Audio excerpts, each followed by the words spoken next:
di siyaare di leen wax ngeen abonné wu ci pass bi. Moustahine la seen xarit seen doomu ndey te ñu ñëw ci benn jàngat ci ki nga xam ne mooy Farba Ngom. Farba borom añam borom daanu maayu doonu su ma waxee loolu dina mel ni kon xam na ni xam naa Farba boo xoolee du ministre géwalu Macky Sall la li mu yor ci xaalis ministre yi fayu sax yoruñu ko. boo xoolee nguuru gouvernement bi ñu toogee bu njëkkoon dañ doon audit est-ce que jaaduwul xaalisu Farba bi mu yor ñu audit xool fan la ko jële parce que doone pël la ci sàmm la ko jële wala nga ne dafa gañe benn sànc ci nguur gi wala li ñu koy fay ci ministre la dañ koy fay mais géwalu Macky Sall la wootee. booy xool li mu def añam ci télé bi gouvernement bi sax mënu ko fa wala boog gouvernement bi defu ko ci réew mi defu ko ci dëkkam. kon ndax jaaduwul ñu xool Farba fan la war a jële xaalisam parce que xaalis bi takku na trop. xaalis bu toll nii tëdd ci réew mi ki ko fi yore du ministre doone ministre de la élevage la wala dara parce que mën nga ni pulaar la mais taxul loolu. Farba boo xoolee mi ngi nekkoon benn nit boo xam ne daf doon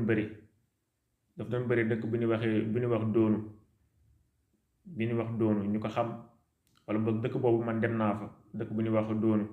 foofu la nekkee mbiru làmb bi nga xam ne si ni ci la président bi falu ci la Farba ñëw doon géwul Macky Sall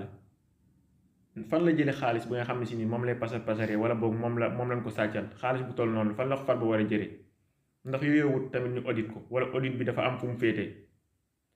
parfois damay xool réew mi ma jaaxle trop ci ñi nga xam ne dafa mel ni ku ma am ndey la ak ku ma amul ndey nanu xool xaalis xam ne mbiru làmb nga woon comme ni ñu koy waxee rek jaar na ci làmb tey télé bi mu def añam ak ni mu toppatewee añam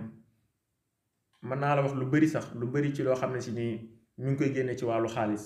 boo xool am na benn xew boo xam ne si nii amoon na doon bu mu yeggee xaalis bu bari la fa génne jamono bi ki nekk doonu nekk fa maire bi moom moo ko fa teg mën naa la wax parce que moom moo ko jàppale ba mu toog fa. tey nan ñu wax dëgg-dëgg kan mooy Farba